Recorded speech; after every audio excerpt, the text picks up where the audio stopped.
So hello everyone, एक बार फिर से स्वागत है आप सभी का आपके अपने YouTube channel biology by Hemant sir में। मेरा नाम है हेमंत गजेंद्र सिंह और मैं हूं आप सभी का बायोलॉजी मेंटोर। प्यारे विद्यार्थियों, आज के इस एपिसोड में, आज के इस सेशन में, आज के इस लेक्चर में आप सभी का बहुत बहुत स्वागत है। और मैं आपको बता दूं कि आज के इस लेक्चर में हम जिस टॉपिक को लेकर के बात करने वाले हैं वो है यहाँ पर फाइलम सिलेंट्रेटा, या जिसे फाइलम निडेरिया भी कहा जाता है। अब तक एनिमल डाइवर्सिटी, एनिमल किंगडम के मैंने टोटल 5 लेक्चर्स अपलोड कर दिए हैं, जिसमें बेसिस ऑफ क्लासिफिकेशन के बिल्कुल जीरो लेवल से पॉइंट को स्टार्ट करते हुए हमने एडवांस लेवल तक डिस्कस किया हुआ है। बेसिस ऑफ क्लासिफिकेशन में आने वाली जितनी भी टॉपिक है मैंने सब कुछ समझा दिया। उसके बाद मैंने फाइलम पॉरीफेरा, जिसे हम स्पॉन्जेस भी कहते हैं बेटा, उसका लेक्चर नंबर 05 अपलोड किया था।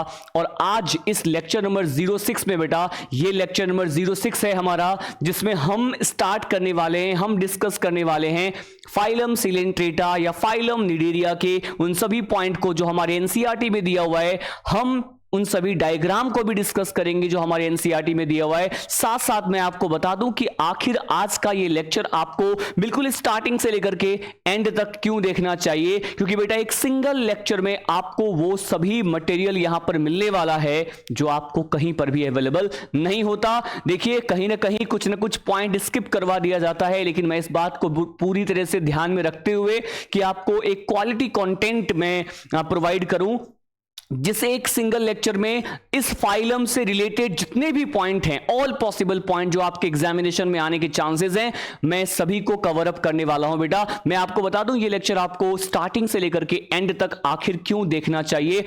आपको एनसीईआरटी की जितने पॉइंट है उन सभी पॉइंट को कवर अप यहां पे करता हुआ दिखूंगा मैं, और एनसीईआरटी के सारे पॉइंट को कवर करते हुए बेटा, ऐसे एनसीईआरटी की एक एक लाइन को हम डिस्कस करेंगे, है ना, और एक एक लाइन को हम यहां पे डिटेल में डिस्कस करेंगे। और साथ साथ मैं आपको बता दूं, हम प्रीवियस ईयर में आए हुए क्वेश्चन बेटा, प्रीवियस ईयर में आए हुए क्वेश्चन को डिस्कस करेंगे।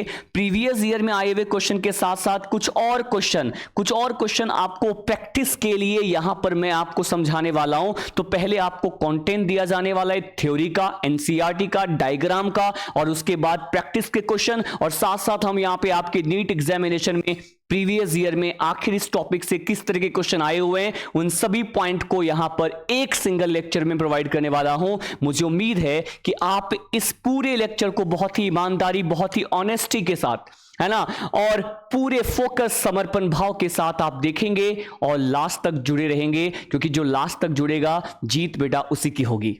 ठीक है, देखिए स्टार्ट करते हैं आज के इस लेक्चर को। देखिए, हम यहां पर डिस्कस करने वाले हैं सबसे पहले फाइलम सिलेंट्रेटा के बारे में बेटा। बिल्कुल बेसिक पॉइंट जो आपको यहां पर जानना जरूरी है। फाइलम सिलेंट्रेटा की अगर बात करते हैं बेटा, तो फाइलम सिलेंट्रेटा जो है यहां पर, इसका एक और नाम है बेटा। फाइलम सिलेंट्रेटा को और क्या कहा जाता है? इसे यहां पर बेटा फाइलम निडेरिया भी कहा जाता है, इसे यहां पर निडेरिया भी कहा जाता है। तो सिलेंट्रेटा भी बोला हमने और इसी को बेटा हमने यहां पर निडेरिया भी कह दिया। अब आपको ये पॉइंट पता होना चाहिए कि आखिर इस फाइलम को, है ना, सिलेंट्रेटा क्यों बोला गया, है ना, और फिर उसको यहां पर निडेरिया क्यों कहा गया, सिलेंट्रेटा वर्ड क्यों और निडेरिया वर्ड क्यों दिया गया। पहले यहां से स्टार्ट करते हैं, बिल्कुल बेसिक से स्टार्ट करेंगे बेटा, ठीक है ना। अब देखिए ध्यान से, फाइलम सिलेंट्रेटा जो है ये बेटा, इस फाइलम का कौन सा नेम है? तो बेटा ये इस फाइलम का ओल्ड नेम है। कौन सा नेम है बोलो? ये इस फाइलम का ओल्ड नेम है, राइट है क्या? अच्छा, लेकिन जो निडेरिया है बेटा, ये इस फाइलम का न्यू नेम होता है, ये इस फाइलम का न्यू नेम है। निडेरिया इस फाइलम का न्यू नेम है, लेकिन सिलेंट्रेटा इस फाइलम का ओल्ड नेम होता है बेटा, ठीक है। अब देखिए क्या होता है ना, कि जो सिलेंट्रेट होते हैं बेटा, उसके बॉडी में, मतलब सिलेंट्रेट उन एनिमल को कहेंगे जो सिलेंट्रेटा फाइलम में आएंगे। उन सभी मेंबर्स को, उन सभी एनिमल को सिलेंट्रेट बोलना आप, ठीक है।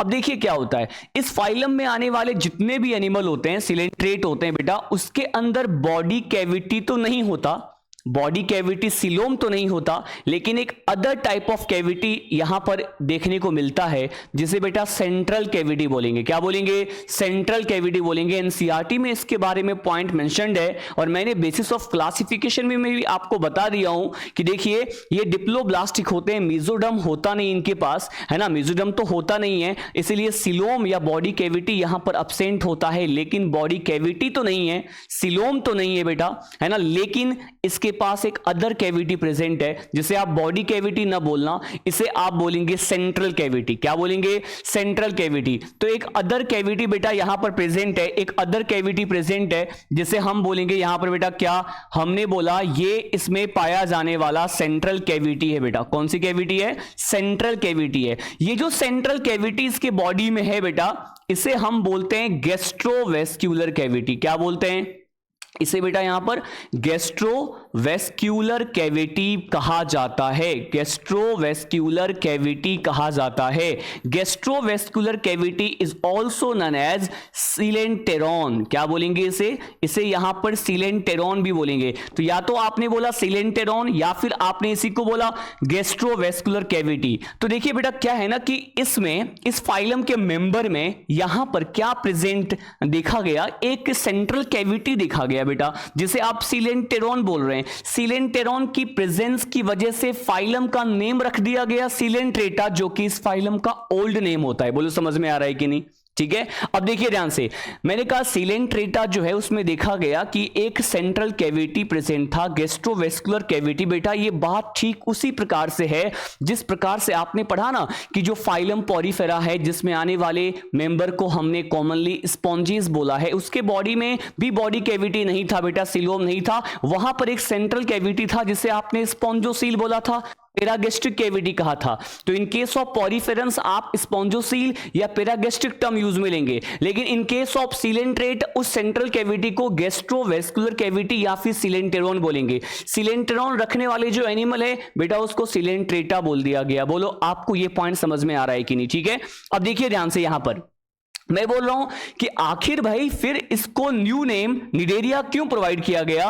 बेटा निडेरिया इसको क्यों कहा गया? क्योंकि इसके पास एक सेल प्रेजेंट होता है, इसके पास एक सेल प्रेजेंट होता है जिसे हम यहां पर निडोब्लास्ट बोलेंगे। क्या बोलेंगे बताइए? इसे निडोब्लास्ट बोलेंगे। निडोब्लास्ट जो सेल होता है बेटा एक तरह का स्टिंगिंग सेल होता है। क्या बोलते हैं?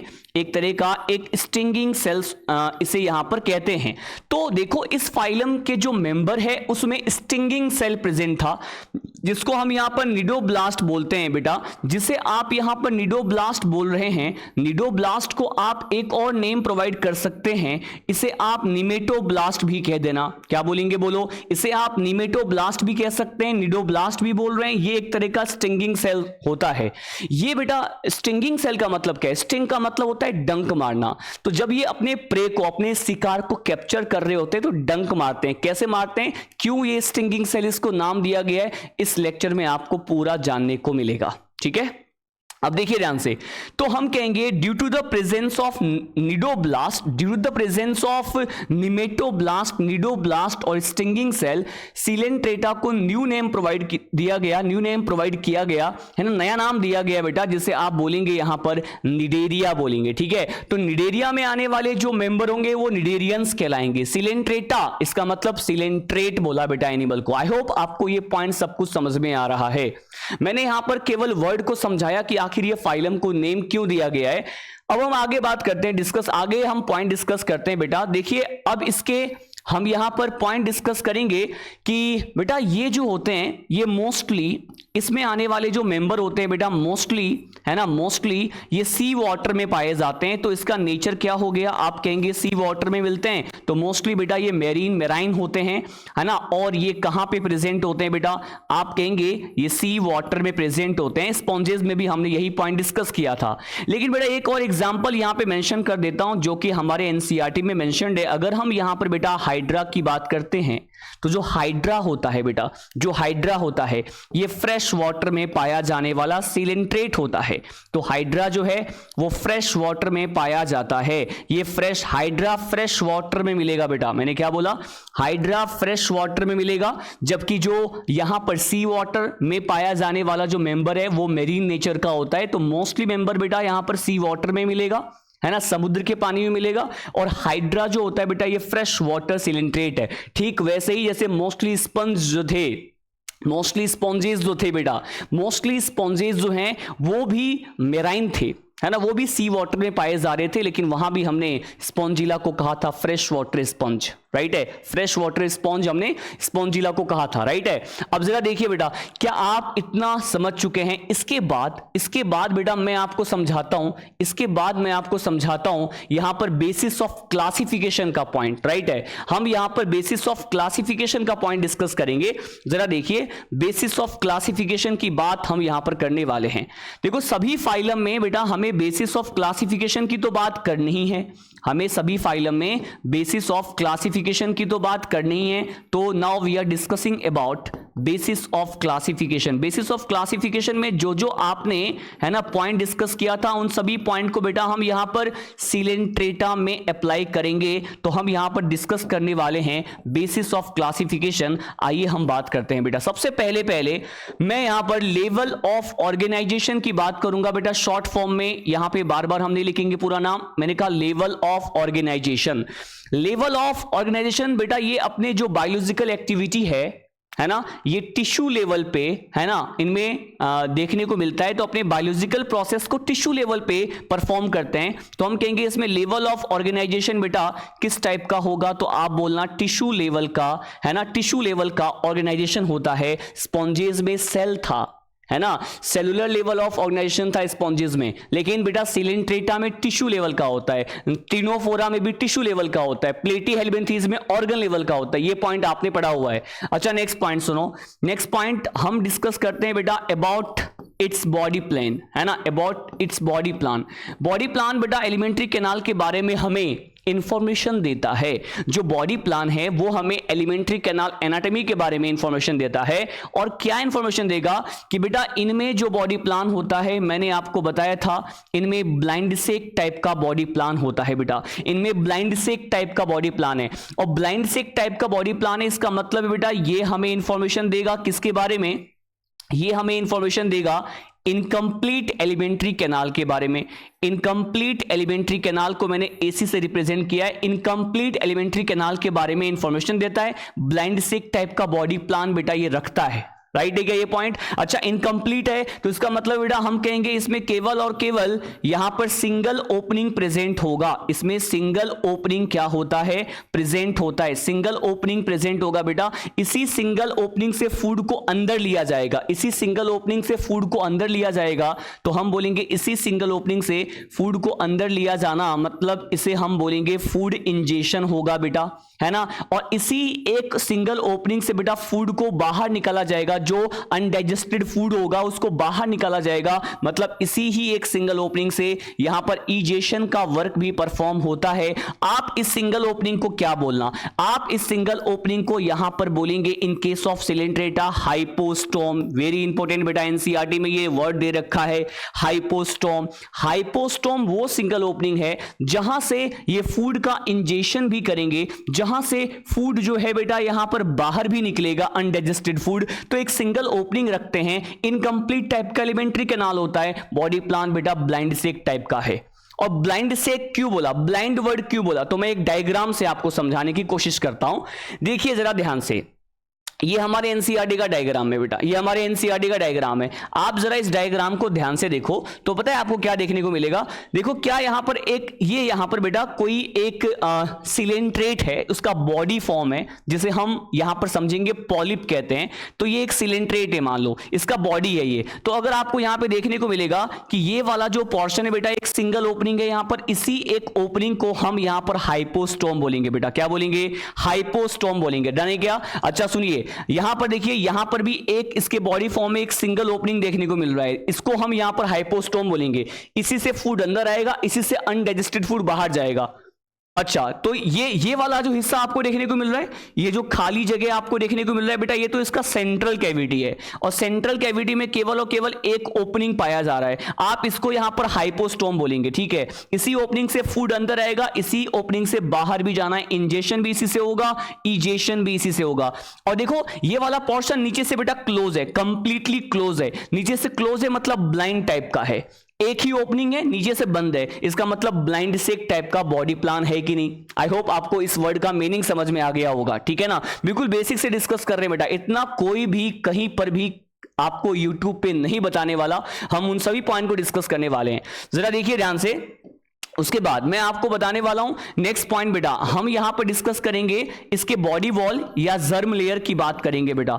बॉडी वॉल या फिर जर्म लेयर की बात करेंगे बेटा। बॉडी वॉल जो होता है उसमें केवल 2 लेयर प्रेजेंट होते हैं। कितने? केवल 2 लेयर प्रेजेंट होंगे बेटा। और ये दोनों लेयर कौन कौन से होते हैं? जो बाहर बाहर है बेटा, बाहर बाहर होता है यहां पर एक्टोडर्म। क्या होता है? बाहर बाहर एक्टोडर्म होता है। अंदर की ओर होगा बेटा यहां पर एंडोडर्म।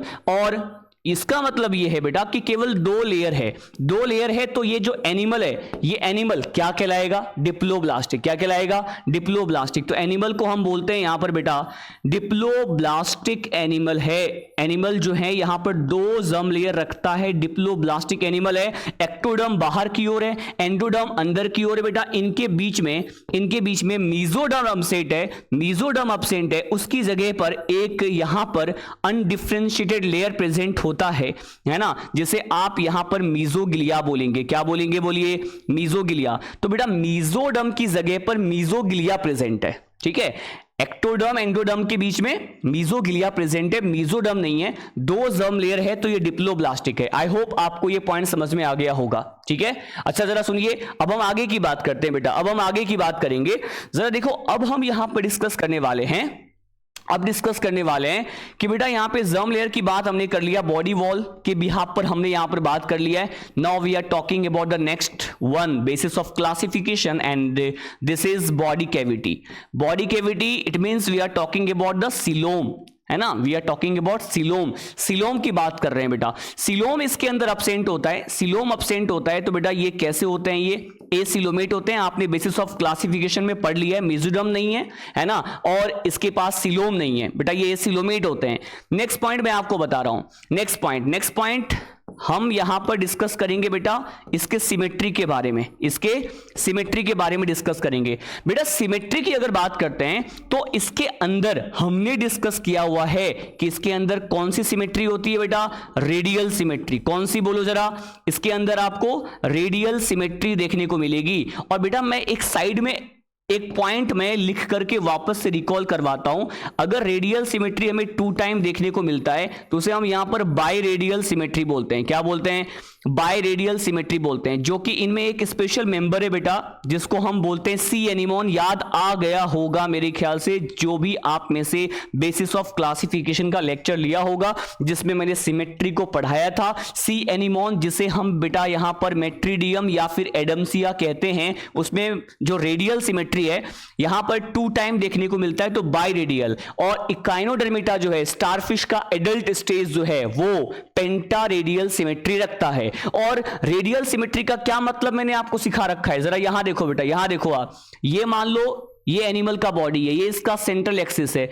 आपने इस प्लेन को यहां पे सेंट्रल एक्सिस से गुजारा, इस प्लेन ने इस एनिमल के बॉडी के 2 आइडेंटिकल सिमिलर हाफ, है ना, यहां पर मैं डिवाइड कर दिया। बॉडी जो है वो 2 आइडेंटिकल सिमिलर हाफ में डिवाइड हो जाएगा अगर आप इस प्लेन को यहां से होते हुए सेंट्रल एक्सिस से होते हुए गुजार रहे हैं। और ऐसे प्लेन यहां से भी गुजारा, ये भी 2 इक्वल हाफ में डिवाइड कर रहा है ना, यहां से गुजारे तो बॉडी जो है इस एनिमल का जो है किसी भी प्लेन, आप इसको यहां से भी गुजार रहे हैं, मतलब एनी प्लेन, कोई सा भी प्लेन जो एनिमल के बॉडी के सेंट्रल एक्सिस से गुजर रहा है, उससे इनका जो बॉडी है है वो two equal two identical two similar halves में डिवाइड हो जा रहा है बेटा, इसको क्या बोलेंगे, इसको बोलेंगे रेडियल सिमेट्री। और बेटा बाय रेडियल सिमेट्री का एक स्पेशल एग्जांपल याद रखिएगा, सी एनिमोन। कई बार जो है ना रेडियल वर्ड आपको नहीं देखने को मिलेगा, बाय रेडियल वर्ड देखने को मिलेगा, तो पक्का वहां पर एक ऑप्शन दिया मिलेगा बेटा आपको क्वेश्चन में, सी एनिमोन, जिसे हम एडम्सिया मेट्रिडियम बोलते हैं।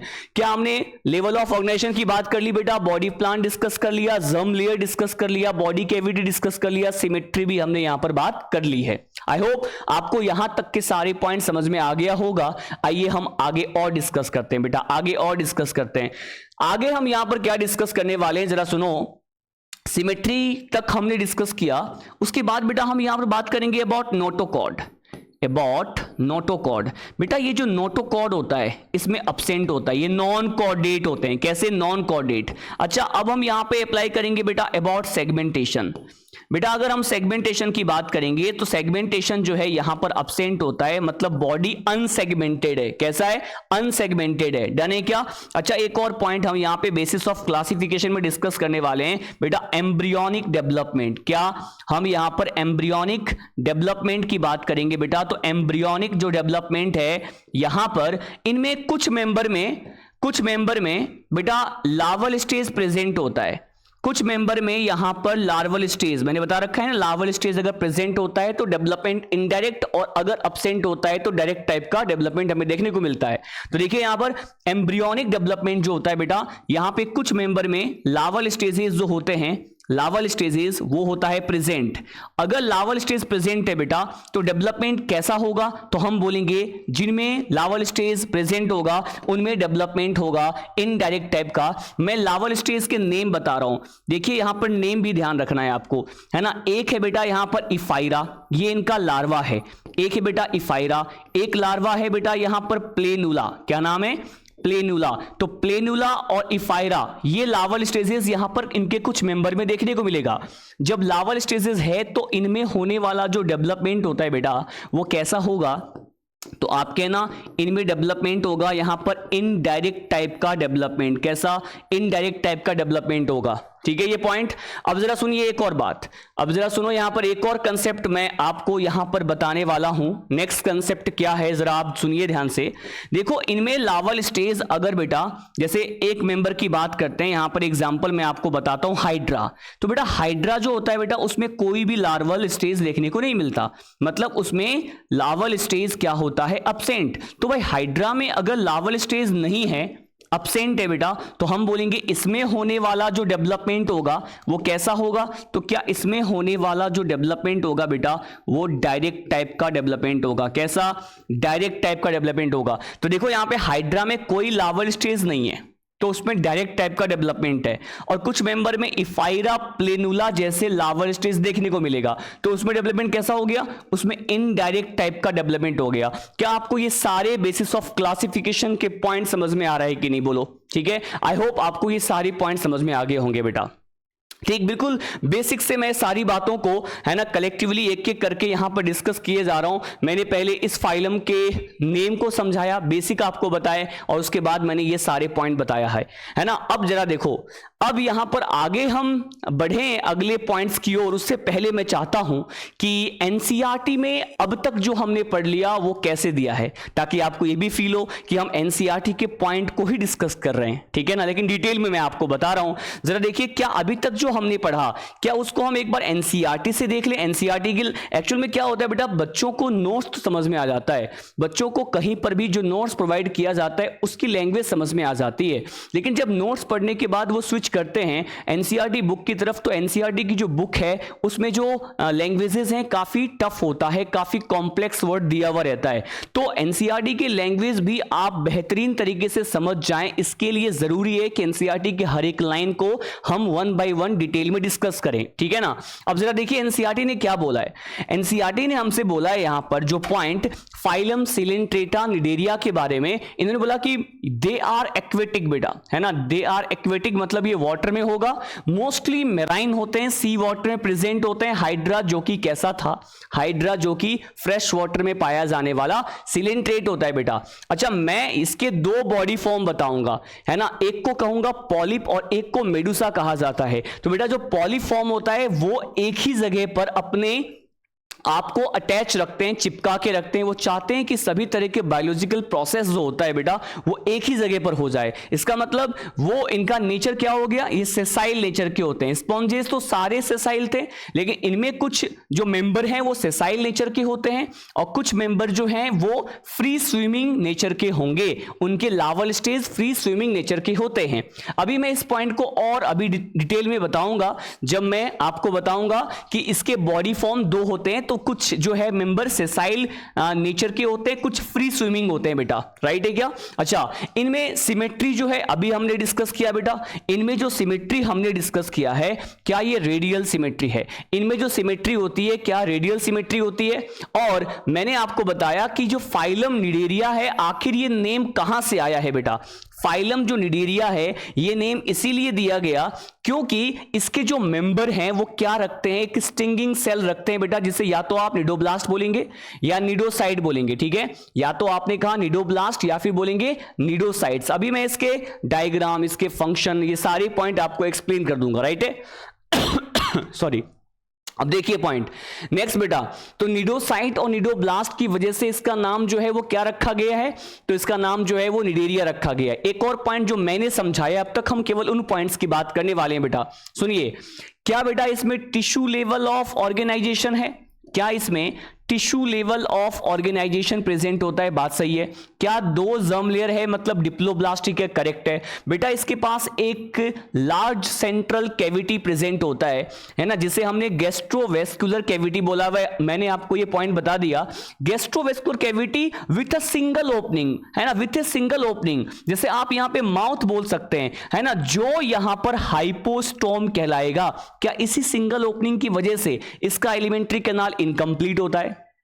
कैसा होता है, इनकम्प्लीट होता है, सिंगल ओपनिंग होता है बेटा। और उस सिंगल ओपनिंग को आप यहां पे हाइपोस्टोम बोलेंगे। क्या बोलेंगे, हाइपोस्टोम बोलेंगे। क्या आपको यहां तक के जो पॉइंट है बेटा, क्या आपको यहां तक के जो पॉइंट है वो क्लियर है कि नहीं। तो मैंने जो अभी तक समझाया है उससे हमें ये सारी बातें जो है वो क्लियरली समझ में आ रही है। एनसीईआरटी के लाइन को भी साथ साथ हम डिस्कस करते चलेंगे ताकि आपको कोई दिक्कत ना हो, ठीक है। अच्छा चलिए हम आगे बढ़ते हैं बेटा, हम आगे बढ़ते हैं। अब हम यहां पर बात करने वाले हैं नेक्स्ट पॉइंट की। अब जरा देखिए, मैंने साथ साथ एनिमल किंगडम के साथ साथ बेटा एक और सीरीज स्टार्ट किया हुआ है। आप में से अधिकतर विद्यार्थियों को पता है कि हम एनसीईआरटी के टॉप 50 डायग्राम को भी डिस्कस कर रहे हैं। उस डायग्राम में बेटा मैंने इस फाइलम के दो लेक्चर बना रखे हैं, जिसमें मैंने ये समझाया हुआ है कि इस फाइलम के मेंबर जो है वो दो अलग अलग स्टेज में हमें देखने को मिलते हैं, दो अलग अलग बॉडी फॉर्म में देखने को मिलते हैं। और इसमें जो निडोब्लास्ट प्रेजेंट होता है बेटा उसके डायग्राम को लेकर के भी मैंने डिटेल में आपको एक्सप्लेन कर दिया है। तो आप और डिटेल में और डेप्थ में पढ़ना चाहते हैं तो आप उन दो लेक्चर्स को भी वापस से देख सकते हैं, है ना। तो देखिए उन्हीं दो लेक्चर्स के कंटेंट को हम यहां पे समराइज तरीके से बेटा एक बहुत बेहतरीन तरीके से डिस्कस करेंगे। जरा देखिए क्या है, मैंने जो अभी आपको पॉइंट समझाया उसको हम यहां पे एक बार डिस्कस करते हैं बेटा।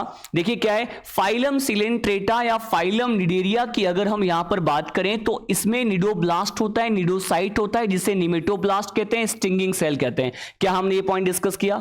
अब जरा देखिए स्टिंगिंग सेल क्या होता है, इसका हमारे एनसीईआरटी में एक डायग्राम बनाए बेटा कुछ ऐसा। इस डायग्राम की बात करेंगे लेकिन पहले आप कुछ बेसिक पॉइंट जानो बेटा। जो निडोब्लास्ट सेल होता है, निमेटोब्लास्ट या निडोसाइट होता है, उसके अंदर मैंने कहा ना ये डंक मारते हैं, ये डंक जो है मारने वाले सेल होते हैं स्टिंगिंग सेल, इसको नाम दिया गया है, स्टिंग करता है। कैसे, तो देखिए यहां पे क्या क्या काम होता है, क्या स्ट्रक्चर होता है, ये सारी बात हम यहां पे समझने वाले हैं।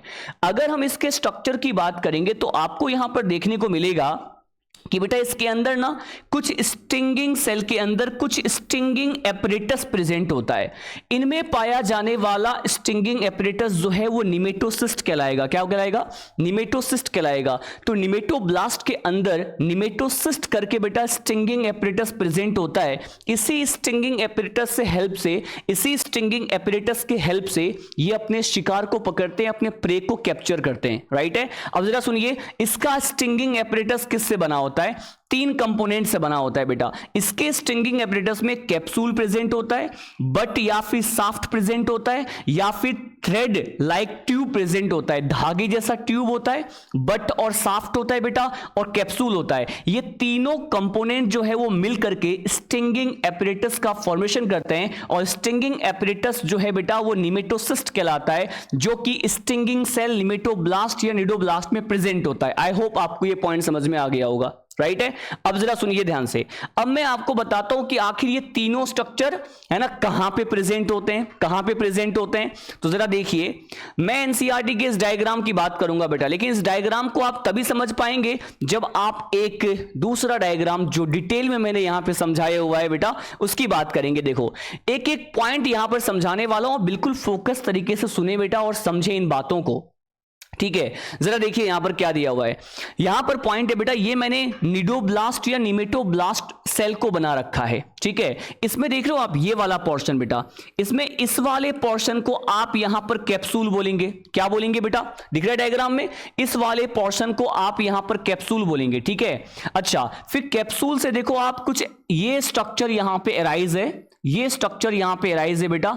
तो इस स्ट्रक्चर को आप यहां पर क्या बोलने वाले हैं? इस स्ट्रक्चर को यहां पर आप बोलेंगे बट, या फिर this is also known as shaft. अब यहां से देखो एक thread like, long thread like structure निकला हुआ है बेटा। इस लॉन्ग थ्रेड लाइक स्ट्रक्चर को आप यहां पे थ्रेड ट्यूब बोलेंगे। क्या बोलेंगे? थ्रेड ट्यूब बोला है। तो ये थ्रेड ट्यूब है ना, बट या फिर शाफ्ट। और बेटा ये जो स्ट्रक्चर है कैप्सूल, देखिए कैप्सूल, बट या फिर शाफ्ट और थ्रेड ट्यूब ने मिलकर के स्टिंगिंग एपरेटस बना दिया। यहां तक क्लियर है क्या?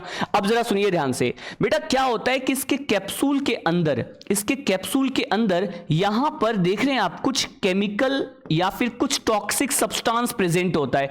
कैप्सूल के इस कैविटी में कुछ टॉक्सिक सब्सटेंस प्रेजेंट है बेटा, है ना। ये टॉक्सिक सब्सटेंस जो है वो टॉक्सिन कहलाता है, जिसे हिप्नोटॉक्सिन या हाइप्नोटॉक्सिन बोलेंगे। क्या बोलेंगे? हिप्नोटॉक्सिन या हाइप्नोटॉक्सिन बोलेंगे बेटा। ये एक तरह का पॉइजनियस फ्लूइड है जो कि कैप्सूल के अंदर यहां पे प्रेजेंट होता है। आखिर ये अपने इस पॉइजनियस फ्लूइड को, इस टॉक्सिन को कैसे यूज में लेंगे मैं अभी आपको समझाऊंगा। पहले स्ट्रक्चर के कंपोनेंट, इसके पार्ट्स को समझते हैं, फिर ये कैसे वर्क करता है इसकी फिजियोलॉजी को भी मैं समझाऊंगा। ठीक है, अब जरा देखिए ध्यान से बेटा, एक और पॉइंट देखो यहां पर, अगर इस सेल की बात करें, अरे ये सेल है, सेल है तो क्या आप मुझे बताओ, ये जो मेम्ब्रेन आपको देखने को मिल रहा है, क्या मैं इस मेम्ब्रेन को प्लाज्मा मेम्ब्रेन बोल दूं? क्या क्या बोलेंगे बताओ? इस मेम्ब्रेन को प्लाज्मा मेम्ब्रेन बोल दूं क्या? तो देखिए ये जो मेम्ब्रेन है बेटा, ये प्लाज्मा मेम्ब्रेन है ना। और इस सेल के अंदर जो ये यहां पर लिक्विड प्रेजेंट होगा बेटा, क्या मैं उसको साइटोप्लाज्म बोलूंगा? क्या बोलूंगा बताइए? साइटोप्लाज्म। तो प्लाज्मा मेम्ब्रेन है ये, इसके अंदर यहां पे साइटोप्लाज्म प्रेजेंट है। साइटोप्लाज्म में बेटा यहां पर ये न्यूक्लियस प्रेजेंट है। क्या प्रेजेंट है? न्यूक्लियस प्रेजेंट है। साइटोप्लाज्म में ये न्यूक्लियस प्रेजेंट है। एक और बात सुनो आप ध्यान से, देखिए यहां पर ये जो मैंने कुछ स्ट्रक्चर कैप्सूल के पास बना रखा है बेटा, ये स्ट्रक्चर इनमें पाए जाने वाले है ना सपोर्टिंग फाइबर्स होते हैं। मैं इन सभी का वर्क समझाऊंगा, पहले स्ट्रक्चर को समझो आप।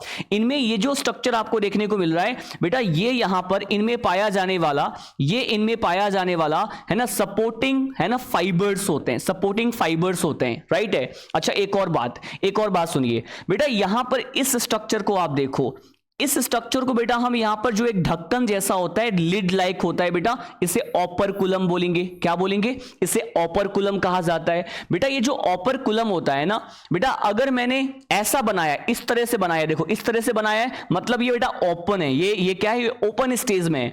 अगर मैंने ऐसा बनाया तो हम बोलेंगे ये ओपन स्टेज में है। और बेटा नॉर्मली क्या होता है, ये निडोब्लास्ट जो है, ये सेल हमेशा यूज में नहीं लिया जाएगा, लेकिन जब भी यूज में लिया जाएगा, जब भी यूज यूज में लिया जाएगा, ये जो ओपर्कुलम है इस तरह से ओपन हो जाएगा बेटा। नॉर्मली जब ये यूज में नहीं लेते हैं, है ना, तो ये ओपर्कुलम ऐसे बंद रहता है, ठीक है। तो नॉर्मली जब ये यूज में नहीं लिए जाते, जब निडोप्लास्ट इनएक्टिव होते हैं, निमेटोप्लास्ट इनएक्टिव होते हैं, तो बेटा ये ऐसे इस तरह से ढक्कन जैसा बंद हो जाएगा, ठीक है क्या। अच्छा एक और बात सुनो, नॉर्मली जब ये यूज में नहीं लिए जाएंगे तो ये जो है, ये फ्लिप जो है, ये ढक्कन है, ये बंद रहता है। और जैसे ही, है ना, जैसे ही इसको प्रे को कैप्चर करना होगा तो ये अपने ओपर्कुलम को इस तरह से ओपन कर लेंगे बेटा। जब इसका ओपर्कुलम ऐसे ओपनड है तो आप कहना निडोब्लास्ट एक्टिव स्टेज में है। जब ये ओपर्कुलम इस तरह से बंद हो जाएगा तो आप कहना ये जो यहां पर ऐसे अगर बंद हो जाएगा तो हम बोलेंगे कि ये जो ओपर्कुलम बंद हो गया, मतलब निडोब्लास्ट जो है वो इनएक्टिव स्टेज में आ गया। बोलो आप ये पॉइंट समझ रहे हो कि नहीं,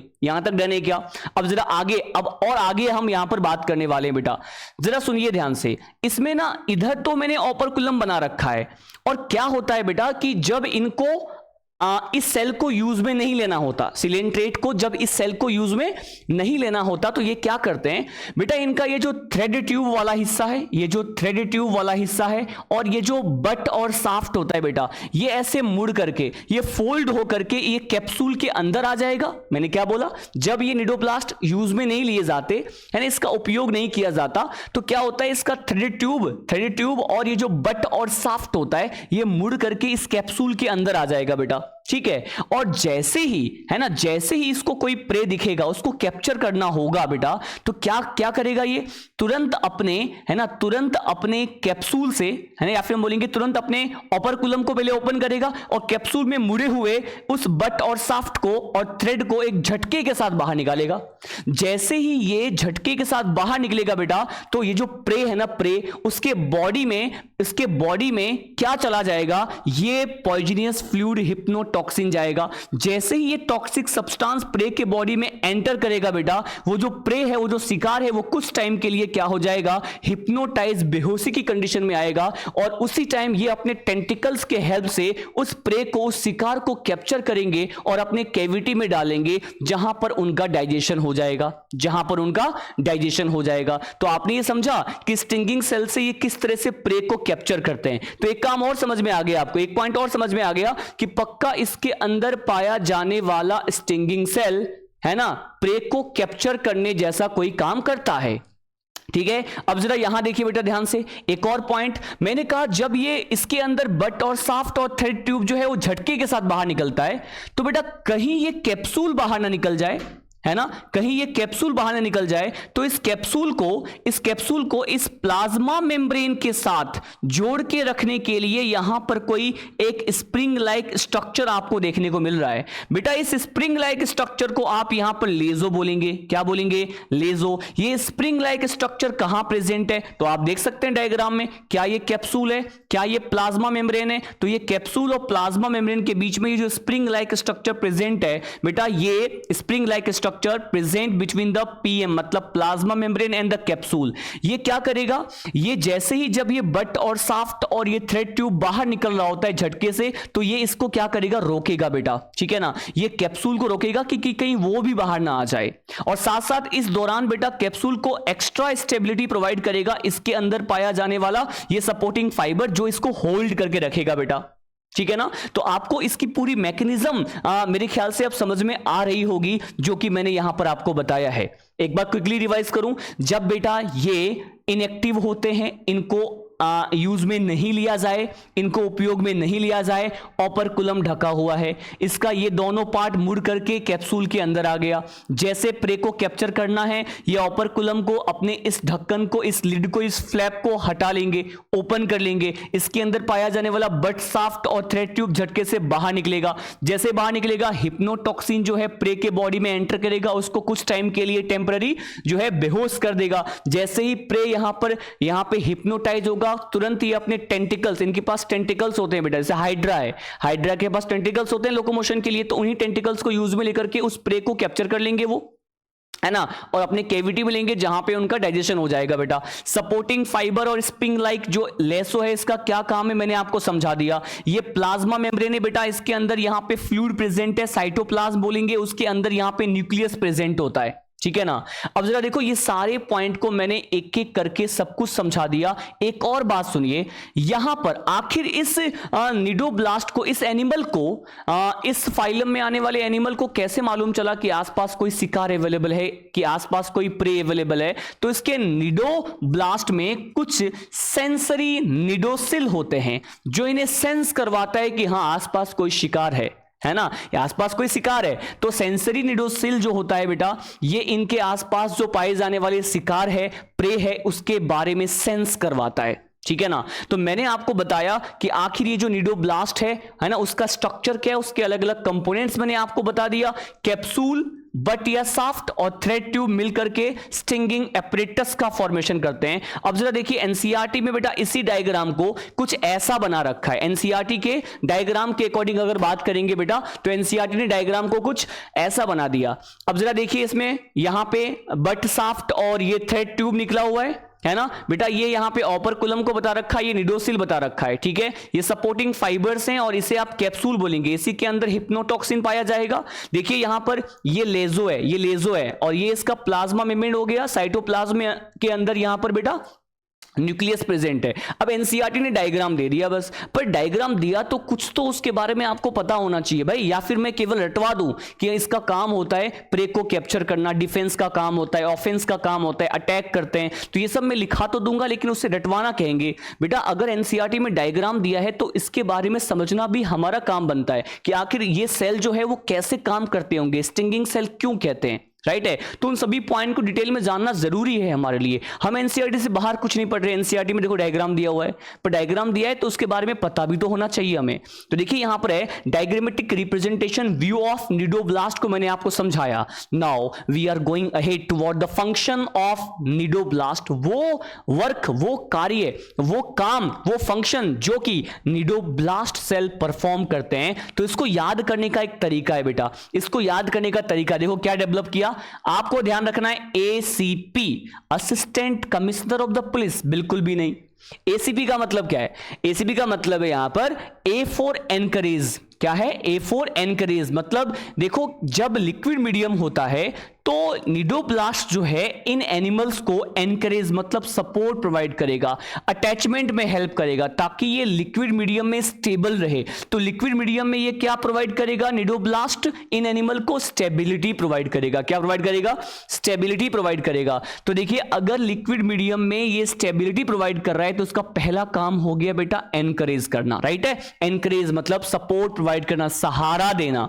और ये तो आप जानते हैं, सी से हो गया बेटा कैप्चरिंग ऑफ द प्रे, मतलब ये अपने प्रे को, शिकार को कैप्चर करेंगे। ऑफेंस मतलब अटैक करने का काम भी होगा बेटा। न केवल अटैक करने का काम होगा, बल्कि इसको यूज में लिया जाता है ना, प्रोटेक्शन के लिए भी यूज में लिया जाता है। इसका मतलब डिफेंस के लिए भी इसको यूज में लिया जाएगा। तो देखो हमने समझा एसीपी है ना, मतलब स्टेबिलिटी प्रोवाइड करना, एनकरेज सहारा देना, प्रे को कैप्चर करना, प्रोटेक्शन करना।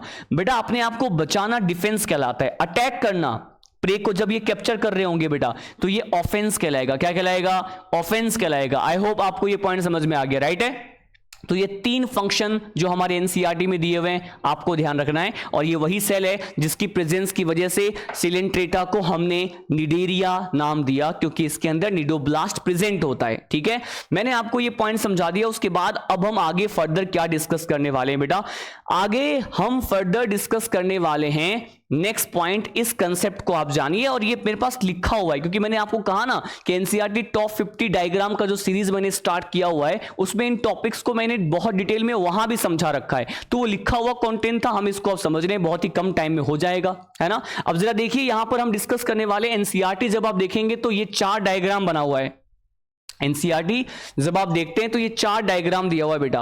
अब पॉइंट क्या है बेटा? अगर हम यहां पर डिस्कस करें, इस फाइलम में आने वाले जो मेंबर होते हैं, इनका बॉडी बेसिकली 2 फॉर्म में हमें देखने को मिलता है। तो इस फाइलम में आने वाले जो एनिमल्स हैं वो 2 बेसिक बॉडी फॉर्म में पाए जाते हैं। तो देखिए, हम यहां पर कह रहे हैं कि अगर इसके बेसिक बॉडी फॉर्म की बात करें तो 2 बेसिक बॉडी फॉर्म में हमें देखने को मिलेगा। 2 बेसिक बॉडी फॉर्म हमें यहां पर देखने को मिलेगा। अब ये जो दोनों बेसिक बॉडी फॉर्म है बेटा, देखिए ये कौन कौन से हैं। तो देखिए, एक जो बॉडी फॉर्म होता है, एक बॉडी फॉर्म होता है बेटा, इसे आप पॉलिप बोलेंगे। क्या बोलेंगे? पॉलिप। और एक बॉडी फॉर्म को आप यहां पर मेडुसा बोलेंगे। क्या बोलेंगे? बोलो, मेडुसा बोलेंगे, राइट है क्या? तो देखिए दो बेसिक बॉडी फॉर्म में मिलते हैं, पॉलिप फॉर्म में और मेडुसा फॉर्म में ये पाए जाते हैं, राइट है। जरा अब इस डायग्राम को समझोगे तो आगे की जो कहानी है आपको यहां पर समझ में आएगा। बेटा देखिए इस वाले डायग्राम को समझो भाई, जो बी दिया है ना, जो बी दिया है बेटा, ये बी यहां पर इनके बॉडी का कौन सा फॉर्म है? ये बेटा यहां पर पॉलिप फॉर्म है, ये इनके बॉडी का पॉलिप फॉर्म होता है, ठीक है। और ये जो ए दिया है बेटा, ये इनके बॉडी का कौन सा फॉर्म है? तो ये पॉलिप हो गया बी, और जो ए है बेटा इनके बॉडी का मेडुसा फॉर्म है। कौन सा फॉर्म है? मेडुसा फॉर्म है, या फिर दो स्टेजेस आप इसको कह सकते हैं, दो बेसिक बॉडी फॉर्म कह सकते हैं। ये पॉलिप स्टेज है, ये यहां पर मेडुसा स्टेज है। क्या आपको ये पॉइंट समझ में आ रहा है? ठीक है, तो जरा देखिए यहां पर इस डायग्राम को और डिटेल में जानने के लिए और इन सभी पॉइंट को समझने के लिए मैं आपको ले जाता हूं इसी दो डायग्राम को। मैंने बहुत डिटेल में कुछ इस तरह से रिप्रेजेंट किया है बेटा, कुछ इस तरह से रिप्रेजेंट किया है। तो जरा देखिए यहां पर क्या पॉइंट है, इसको हम यहां पर समझने की कोशिश करते हैं, आपको बेहतरीन तरीके से समझ में आएगा, है ना। जरा देखिए यहां पर क्या पॉइंट है, सुनो। सबसे पहले आप यहां पर ये देखो कि coelenterates have two basic body form, है ना, और दो बेसिक बॉडी फॉर्म में ये बेटा पाए जाते हैं, इसीलिए कहेंगे कि ये डायमॉर्फिक होते हैं। कैसे? डायमॉर्फिक। अरे डाई मतलब दो, मॉर्फिक मतलब उसके मॉर्फोलॉजिकल अपीयरेंस की बात कर रहा हूं, है ना। तो देखिए यहां पर ये दो बेसिक बॉडी फॉर्म में हमें देखने को मिलेगा, जिसे आप यहां पर डायमॉर्फिक कह सकते हैं। क्या बोलेंगे? डायमॉर्फिक कह सकते हैं, ठीक है ना। अब जरा यहां पर सुनो, अब इस बात को आप समझिए बेटा, क्या पॉइंट है।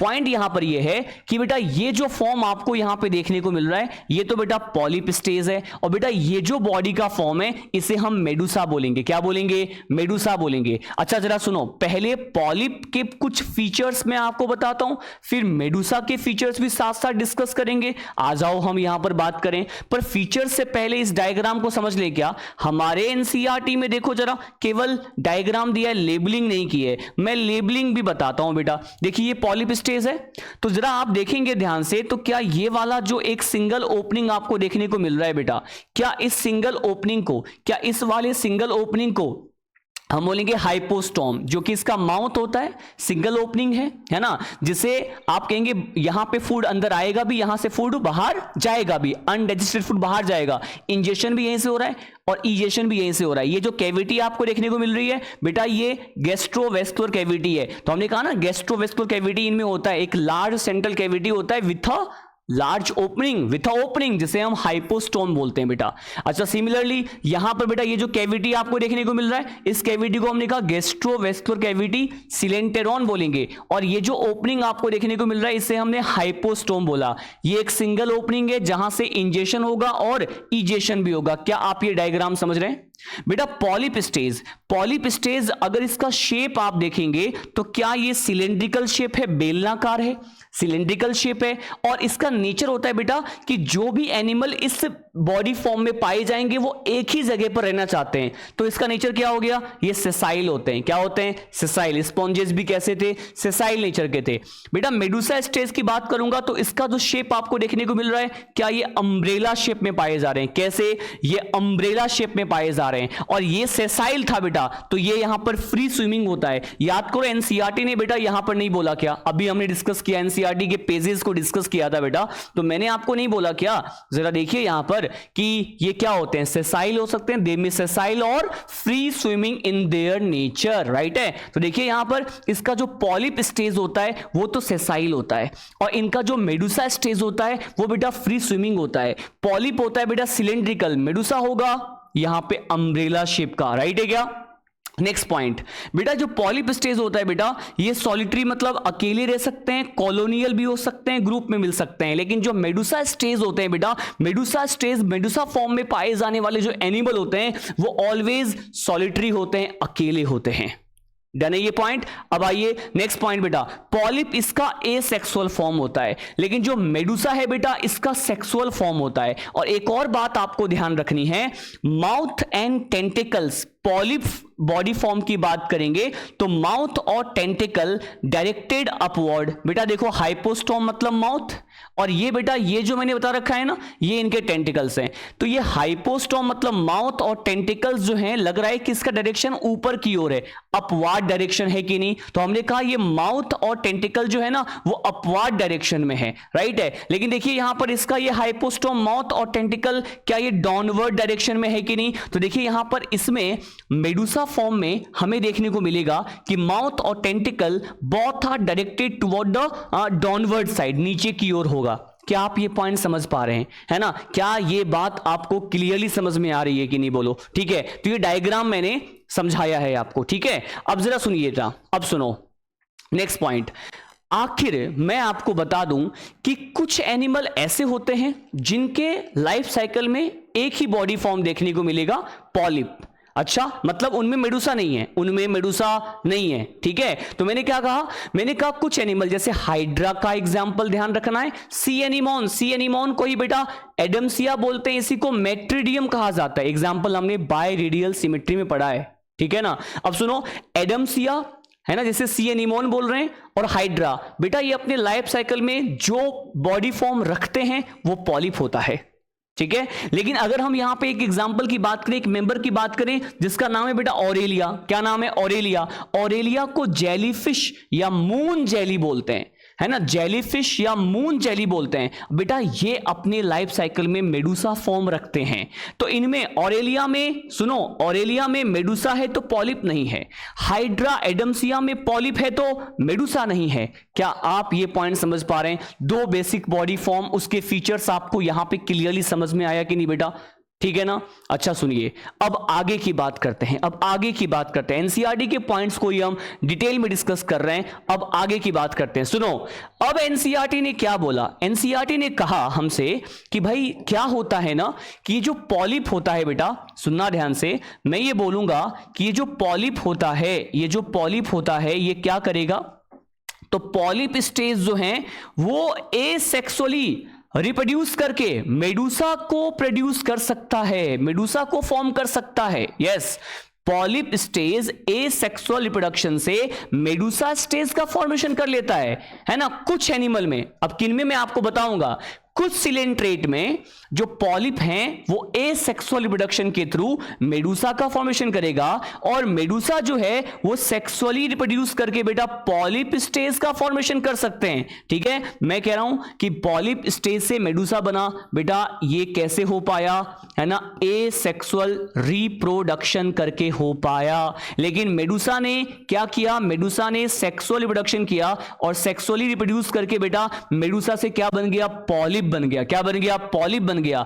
तो अब यहां पर पॉलिप का मेडुसा में, मेडुसा का पॉलिप में इंटरचेंज होते रहना, इंटरकन्वर्जन शो करना, ये फिनोमिना, ये प्रोसेस बेटा कहलाता है मेटाजेनेसिस। क्या बोलेंगे, बोलो, मेटाजेनेसिस। ये जो मेटाजेनेसिस होता है, it is also known as, this is also known as alternation of generation. इसका मतलब क्या भाई, कभी कभी जनरेशन है मेडुसा, कभी है पॉलिप, कभी पॉलिप कभी मेडुसा, कभी मेडुसा कभी पॉलिप। तो क्या ये अल्टरनेटिव सीक्वेंस में एक के बाद एक देखने को मिल रहा है। तो मेटाजेनेसिस को आप और क्या बोलना, अल्टरनेशन ऑफ जनरेशन बोलना। जिसे आप अल्टरनेशन ऑफ जनरेशन बोल रहे हैं, अरे अल्टरनेशन ऑफ जनरेशन जो है, ये अल्टरनेशन ऑफ जनरेशन को ही मेटाजेनेसिस बोल रहे हैं। मतलब पॉलिप का मेडुसा में, मेडुसा का पॉलिप फॉर्म में इंटरचेंज होना। समझ में आया क्या? अब जरा सुनो ध्यान से बेटा, दूसरा पॉलिप है ना, तो हमने एग्जांपल पढ़ा एडम्सिया। अच्छा बताओ, पहला वाला जो है यहां पर बेटा मेडुसा है, हमने एग्जांपल पढ़ा यहां पे ऑरेलिया। पॉलिप में एडम्सिया के अलावा हाइड्रा भी होता है, मैंने आपको समझा दिया। ये भी ध्यान रखना है बेटा, ये भी ध्यान रखना है, ये दोनों फॉर्म भी ध्यान रखना है। ये यहां पर देख लो, यहां पे अम्ब्रेला जैसा है, छाती जैसा, और ये है इसका बॉडी कैसा है, सिलेंड्रिकल शेप का होता है। ठीक है ना, आपको ये पॉइंट समझ में आ रहा है क्या? अब आ जाओ यहां पर इस बात की ओर हम आगे बढ़ते हैं बेटा। देखिए क्या होता है ऑल्टरनेशन ऑफ जनरेशन, जिसे आपने क्या बोला, मेटाजेनेसिस। आओ ऑल्टरनेशन ऑफ जनरेशन को हम यहां पर डिटेल में समझें, है ना। ऑल्टरनेशन ऑफ जनरेशन क्या होता है? This is the phenomena shown by some cnidarian, सभी नहीं शो करते हैं, कुछ निडेरियन ही शो करते हैं, in which polyp produce medusa asexually, polyp ने मेडुसा बनाया एसेक्सुअली और मेडुसा फॉर्म पॉलिप सेक्सुअली। अब जो मेडुसा है वो पॉलिप बनाएगा यहां पर सेक्सुअली। तो बताओ एसेक्सुअल और सेक्सुअल प्रोसेस से ये दोनों जो फॉर्म है एक दूसरे में चेंज हो रहे हैं, इसी फिनोमिना को आप क्या बोलेंगे? Alternation of generation. क्या बोलेंगे? Alternation of generation. एक और बात सुनो, एग्जाम्पल है बेटा, एग्जाम्पल है यहां पर ओबेलिया, एग्जाम्पल है यहां पर फाइसेलिया, ओबेलिया और फाइसेलिया, राइट है क्या? तो ओबेलिया और फाइसेलिया जो है इसके एग्जाम्पल हैं, ठीक है। अच्छा एक और बात सुनिए ध्यान से, जो ओबेलिया है इसको हम यहां पे सीफर भी बोलते हैं बेटा। क्या बोलेंगे? सीफर। हमारे एनसीईआरटी में लिखा है metagenesis alternation of generation is well marked in Obelia, है ना। तो ओबेलिया में देखने को मिलता है। लेकिन एक बात आप मुझे समझाइए, क्या हमने हाइड्रा पढ़ा? क्या हमने एडम्सिया पढ़ा? ये तो पॉलिप में है, मेडुसा में नहीं है। तो हाइड्रा एडम्सिया में मेटाजेनेसिस नहीं होगा क्योंकि वो पॉलिप स्टेज में है।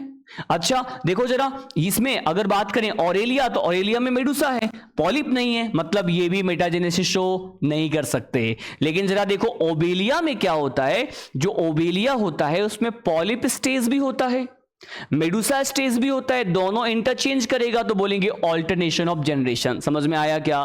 तो देखो ओबेलिया और फाइसेलिया में यहां पे ऑल्टरनेशन ऑफ जनरेशन प्रेजेंट होता है। इवन एनसीईआरटी ने केवल और केवल यहां पर ओबेलिया की बात की है बेटा, ठीक है क्या।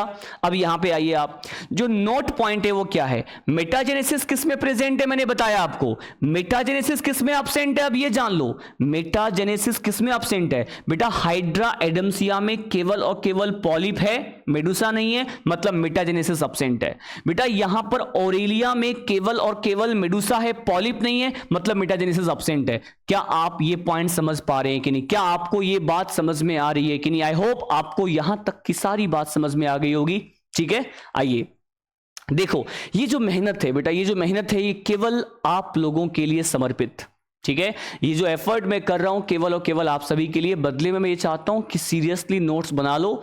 अभी नोट्स बनाओगे बेटा, मैं कह रहा हूं कि पूरे यूट्यूब पे थक जाओगे, ऐसा कंटेंट नहीं मिलेगा। ये घमंड वाली बात बिल्कुल भी नहीं है, मैं मेहनत वाली बात कर रहा हूं। सभी आते हैं एनसीईआरटी के पॉइंट्स को बहुत सुपरफिशियली समझाते हैं और चले जाते हैं, है ना। इतना डेप्थ में एक एक लाइन, एक एक वर्ड, एक एक चीज को कोई नहीं समझाता, ये आप मान लीजिए, ठीक है। अच्छा आइए हम देखते हैं नेक्स्ट पॉइंट। नेक्स्ट पॉइंट की बात करेंगे बेटा। नेक्स्ट पॉइंट यहां पर मैंने आपको बताया कि ओबेलिया फाइसेलिया में मेटाजेनेसिस है, हाइड्रा एडम्सिया और ओरेलिया में मेटाजेनेसिस नहीं है। हमने निडोब्लास्ट सेल को पढ़ लिया, हमने यहां पर 2 बेसिक बॉडी फॉर्म को डिस्कस कर लिया, ठीक है। अच्छा क्या मैं नीट में आए हुए एक क्वेश्चन को यहां पर बता दूं क्या? देखो जरा, नीट में एक क्वेश्चन आया है बेटा, नीट में एक क्वेश्चन आया है, नीट क्या एआईपीएमटी में क्वेश्चन आया, 2015 में क्वेश्चन आ रखा है कि मेटाजेनेसिस रेफर्स टू, मेटाजेनेसिस किसको रेफर करता है ना, presence of segmented body and the parthenogenetic mode of reproduction. कोई बात ही हमने नहीं किया मेटाजेनेसिस में, ऐसा कुछ तो बात ही नहीं किया। Presence of different morphic form, बेटा ये बात सही है, 2 मॉर्फिक फॉर्म में पाया जाना, लेकिन एक बात आप मुझे बताओ, पाया जाना या फिर दोनों का इंटरचेंज, दोनों का इंटरचेंज, तो बेटा ये ऑप्शन भी नहीं जाएगा। Alternation of generation between the asexual and the sexual phase of an organism, बिल्कुल सही बात है। पॉलिप एसेक्सुअल से मेडुसा, मेडुसा सेक्सुअल से पॉलिप, इसका मतलब क्या यहां पर यही जा रहा है कि नहीं? बिल्कुल आराम से आप आंसर टिक कर रहे हो। मेटाजेनेसिस के लिए ऑल्टरनेशन ऑफ जनरेशन जो कि सेक्सुअल और एसेक्सुअल फेज के बीच में हमें देखने को मिलता है। आई होप ये क्वेश्चन आपको समझ में आ गया, ये आपके एआईपीएमटी पीवाईक्यू का क्वेश्चन है, राइट है। अच्छा अब हम आगे की बात करते हैं। क्या हम वापस से एनसीईआरटी पे आ जाएं बेटा, एनसीईआरटी के पेज पे आ जाएं और अब तक जो हमने पढ़ा उसको भी एक बार मार्क कर लेते हैं। अब तक जो हमने पढ़ा उसको भी एक बार मार्क कर लेते हैं कि भाई जो हमने पढ़ा वो एनसीईआरटी में है कि नहीं। देखो जरा, हमने देखा कि जो निडोसाइट होता है क्या वो कंटेन करता है, कंटेन स्टिंगिंग कैप्सूल, बेटा कैप्सूल था ना उसके पास, है ना, थ्रेड ट्यूब भी था, कैप्सूल था, थ्रेड ट्यूब था, बट साफ था, जो कि उसका स्टिंगिंग एपरेटस था। और स्टिंगिंग एपरेटस को आपने क्या बोला हुआ है, इसे आपने यहां पर निमेटोसिस्ट बोला है। और बेटा ये जो निडोब्लास्ट होता है इनके बॉडी में कहां प्रेजेंट होता है, ये इनके टेंटिकल्स पे या इनके बॉडी पर प्रेजेंट होता है। तो देखो निडोब्लास्ट या निडोसाइट निमेटोब्लास्ट जो होता है वो present on the tentacles and the body, इनके बॉडी और टेंटिकल्स पे प्रेजेंट होता है बेटा, ठीक है ना। अब जरा सुनो, हाइड्रा में भी 6 से 8 टेंटिकल्स प्रेजेंट होते हैं, लोकोमोशन में हेल्प करते हैं, ठीक है। आइए यहां पर डिस्कस करेंगे बेटा नेक्स्ट पॉइंट। निडोब्लास्ट जो है उसको यूज में लिया जाएगा एनकरेज के लिए बेटा, बिल्कुल अटैचमेंट मैंने आपको बताया था, डिफेंस के लिए, अपने आप को बचाने के लिए, और प्रे को कैप्चर करने के लिए, मतलब ऑफेंस के लिए, ये भी हमने डिस्कस किया। बोलो यहां तक का पूरा एनसीईआरटी का पॉइंट कवर अप हुआ कि नहीं। अब जरा हम आगे की बात करते हैं, आगे की बात करते हैं। जरा सुनिए, मैंने आपको क्या बताया, मैंने ये बात आपको क्लियरली समझा दिया बेटा कि cnidarian exhibit 2 basic body form, एक को पॉलिप एक को मेडुसा बोलेंगे, अभी बताया था मैंने आपको। जो पहले वाला मतलब जो पॉलिप है, जो फॉर्मर वन है, फॉर्मर वन का मतलब पहले वाला मतलब पॉलिप, सेसाइल है, सिलेंड्रिकल शेप का होता है, जैसा हाइड्रा और एडम्सिया में हमने देखा। वेयर एज जो यहां पर लेटर ऑन जो हमने डिस्कस किया बाद वाला मेडुसा स्टेज अम्ब्रेला शेप का होता है बेटा, और फ्री स्विमिंग होता है, जैसा कि ऑरेलिया जेलीफिश मून जेली में देखने को मिलता है। अच्छा, कुछ निडेरियन ऐसे हैं या उन निडेरियंस की बात करें जिनमें ये दोनों बेसिक बॉडी फॉर्म प्रेजेंट होता है, और उनमें फिर अल्टरनेशन ऑफ जनरेशन देखने को मिलता है बेटा, जिसको आप मेटाजेनेसिस बोलेंगे, जिसमें पॉलिप जो है प्रोड्यूस करता है मेडुसा एसेक्सुअली, और जो मेडुसा है वो पॉलिप फॉर्म करता है सेक्सुअली। इन सब बातों को ही तो डिटेल में मैंने आपको समझाया, और देखो एनसीईआरटी में केवल इन्हीं पॉइंट्स को लाइन में दे रखा है। वो डायग्राम तो डिस्कस कर लिया बेटा हमने, बहुत डिटेल में डिस्कस कर लिया है, ठीक है ना। अरे एनसीईआरटी के पेज लाने का मतलब ये है कि जो आप पढ़ रहे हैं सब ऑथेंटिक है, सब इंपॉर्टेंट है, सब जरूरी है, बट आप मेरे नोट्स को पहले पढ़ना, बाद में एनसीईआरटी की लाइन, ठीक है। आइए, अच्छा तो अब यहां पे एग्जाम्पल बचा हुआ है, अब यहां पर कुछ एग्जाम्पल बचा हुआ है और कुछ और पॉइंट बचा हुआ है। तो जरा देखिए, मैं एग्जाम्पल की बात करूंगा लेकिन, और कुछ क्वेश्चन भी आपको बताऊंगा, कुछ पीवाईक्यू और करेंगे, कुछ प्रैक्टिस के क्वेश्चन भी हम सॉल्व करेंगे। लेकिन उससे पहले जरा एक बात और जान लो आप, उससे पहले एक और बात आप जान लीजिए। देखिए, इनमें होने वाला डाइजेशन बेटा ये एक्स्ट्रा सेलुलर भी होता है और इंट्रा सेलुलर भी होता है। जरा इस बात को यहां पर समझो बेटा, हमने स्पॉन्जेस में कहा कि इंट्रा सेलुलर डाइजेशन होता है जो फूड वैक्यूल के अंदर होता है, फूड वैक्यूल में होता है, ठीक है। तो इसके अंदर बेटा दोनों हैं, एक्स्ट्रा सेलुलर मतलब बॉडी के सेल के बाहर भी है ना, सेल के बाहर भी, सेल के अंदर भी, इंट्रा भी है और एक्स्ट्रा भी है, दोनों टाइप का डाइजेशन है। सिलेंट्रेट की बात कर रहे हैं बेटा, ठीक है ना। अब एग्जाम्पल और ये जो पॉइंट लिखा है ना बेटा, अगर आपको याद हो स्पॉन्जेस में मैंने आपको बताया था कि स्पॉन्जेस का स्केलेटन कुछ स्पाइक्यूल्स और स्पॉन्जिन फाइबर से बना होता है, और ये जो स्पाइक्यूल्स होते हैं बेटा ये कैल्शियम कार्बोनेट और सिलिका से बने हुए हो सकते हैं। किससे? कैल्शियम कार्बोनेट और सिलिका से बने हुए हो सकते हैं। तो जरा देखिए, यहां पर पॉइंट है कि सम ऑफ, है ना, यहां पे पॉइंट है कि सम ऑफ निडेरियन, कुछ निडेरिया ऐसे होते हैं बेटा, है ना, जिन्हें हम कोरल्स बोलेंगे। अभी एग्जांपल बताऊंगा, आपको समझा दूंगा कि कुछ निडेरियन ऐसे होते हैं बेटा जिनके पास स्केलेटन होता है जो बना होता है कैल्शियम कार्बोनेट से। वो निडेरियन, वो सिलेंट्रेट, सभी की बात नहीं कर रहा, जिन सिलेंट्रेट के स्केलेटन का फॉर्मेशन कैल्शियम कार्बोनेट से होगा बेटा, आप उसे क्या बोलना, आप उसे कोरल बोलना। क्या बोलना? बोलो, कोरल्स बोलेंगे बेटा। कोरल्स का फॉर्मेशन जो है या फिर जो कोरल है वो कहलाते वो निडेरियन है जिनके स्केलेटन की बात करें उसका फॉर्मेशन कैल्शियम कार्बोनेट से होता है विद्यार्थियों, ठीक है। आ जाओ नेक्स्ट पॉइंट की बात करेंगे। अब केवल एग्जाम्पल बचा हुआ है, एग्जाम्पल की बात करेंगे बेटा, है ना, और कुछ और पॉइंट मैं आपको समझाऊंगा। आइए पहले एग्जाम्पल की बात करते हैं, यहां देखते हैं, सुनिए। अब हम यहां पे एग्जाम्पल की बात करेंगे। एग्जाम्पल जरा सुनिए ध्यान से। अगर हम यहां पे एग्जाम्पल की बात करें तो सबसे पहले मैं आपको एग्जाम्पल को बताऊंगा कैसे, क्लासिफिकेशन बता करके, ठीक है ना बेटा, क्लासिफिकेशन बता करके बताऊंगा। जरा एग्जाम्पल की बात करते हैं, सुनिए ध्यान से। एग्जाम्पल जो है यहां पे हम इनके अलग अलग क्लासेस के हिसाब से देखेंगे। जो सिलेंट्रेटा फाइलम है बेटा उसको हम 3 क्लास में डिवाइड करते हैं। कितने क्लास में? 3 क्लास में। अरे फाइलम को फर्दर क्लासेस में डिवाइड किया जाता है, जानते हैं ना आप। और यहां पे कितने क्लास है? तो 3 क्लास है बेटा। कौन कौन से? जरा सुनिए और समझिए ध्यान से। 3 क्लास की बात करेंगे। सबसे पहले जो फर्स्ट क्लास है बेटा इस फाइलम का, वो होता है यहां पर हाइड्रोजोआ। क्या नाम है? हाइड्रोजोआ। हाइड्रोजोआ क्लास है। अब नाम से समझ में आ रहा है पक्का हाइड्रा तो आएगा यहां पर, समझ में आ रहा है कि नहीं? अच्छा, दूसरा देखो यहां पर हाइड्रोजोआ के अलावा बेटा एक और क्लास होता है जिसे हम साइफोजोआ, स्काइफोजोआ बोलते हैं। राइट है ना? साइफोजोआ या स्काइफोजोआ बोल दिया, ठीक है। अब देखो स्काइफोजोआ हो गया बेटा, स्काइफोजोआ, और एक होता है बेटा जिसे आप यहां पर एक्टिनोजोआ या फिर आप इसको यहां पर एंथोजोआ बोलेंगे। क्या बोलेंगे? एंथोजोआ। राइट, जरा सुनो, क्या ये बेटा यहां पर इनमें जो है क्लासेस हैं। सिलेंट्रेटा फाइलम को हमने 3 क्लासेस में डिवाइड किया, एंथोजोआ, स्काइफोजोआ, हाइड्रोजोआ। अब इनमें हम एग्जाम्पल पढ़ते हैं। अब इनमें मैं आपको एग्जाम्पल बताता हूं कि कौन कौन से एग्जाम्पल हमें यहां पे डिस्कस करना है। आ जाओ भाई, एग्जाम्पल डिस्कस करते हैं। लेकिन उससे पहले मैं आपको एक बात समझा दूं।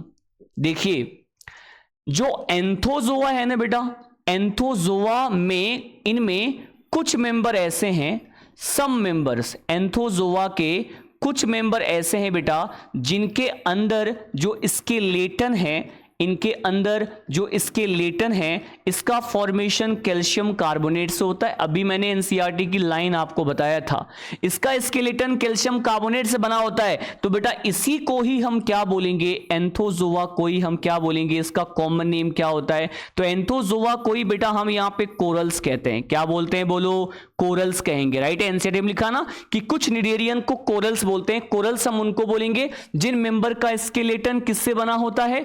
कैल्शियम कार्बोनेट से बना होता है। ठीक है, क्या ये पॉइंट समझ में आ रहा है कि नहीं? बोलो, डन है। अब जरा आगे की बात करते हैं। जो स्काइफोजोआ है इसका कॉमन नेम होता है बेटा जेलीफिश। क्या होता है? जेलीफिश होता है। तो पक्का यहां पर एक एग्जांपल आप समझ गए होंगे। पक्का हम यहां पर बेटा ऑरेलिया की बात करेंगे। किसकी बात करेंगे? ऑरेलिया। ऑरेलिया को मून जेली या फिर जेलीफिश कहते हैं, स्काइफोजोआ क्लास में आता है। अच्छा, जरा सुनो, अब और एग्जाम्पल की बात करेंगे। पहले हाइड्रोजोआ में एग्जाम्पल जो आते हैं उसकी बात करते हैं। हाइड्रोजोआ में एक एग्जाम्पल तो आपको समझ में आ गया होगा बेटा, हम पक्का यहां पर किसकी बात करेंगे? पक्का हम यहां पर हाइड्रा की बात करेंगे। किसकी? हाइड्रा की बात करेंगे। अच्छा, हाइड्रा के अलावा एक और पॉइंट, हाइड्रा के अलावा बेटा इसी के अंदर एक एग्जाम्पल आएगा जिसे हम यहां पे ओबेलिया कहते हैं, सीफर कहा जाता है। एक और एग्जाम्पल आएगा बेटा जिसे हम फाइसीलिया बोलेंगे। क्या बोलेंगे? फाइसीलिया बोलेंगे। राइट है क्या? तो यहां पर ये एग्जाम्पल आपको ध्यान रखने हैं। अच्छा, हाइड्रा के बारे में कुछ स्पेशल पॉइंट बेटा, हाइड्रा में लावल स्टेज नहीं था, याद करो। हाइड्रा में लावल स्टेज नहीं होता, तो क्यों ना हम यहां पे हाइड्रा के बारे में कुछ स्पेशल पॉइंट यहां पे डिस्कस कर लेते हैं, कुछ एक्स्ट्रा बातें जो आपको पता होनी चाहिए रिगार्डिंग हाइड्रा। एक बात बताओ, हाइड्रा में बेटा बड होता है और बड वो बाहर की ओर बनता है। हाइड्रा में बडिंग होता है कि नहीं? आप बचपन से पढ़ते आ रहे हो। तो देखो, हाइड्रा में बड होता है और बड का फॉर्मेशन बाहर की ओर होता है, तो बोलेंगे हाइड्रा में एक्सटर्नल बड का फॉर्मेशन होता है। तो एक्सटर्नल बडिंग हमें देखने को मिलेगा हाइड्रा के अंदर।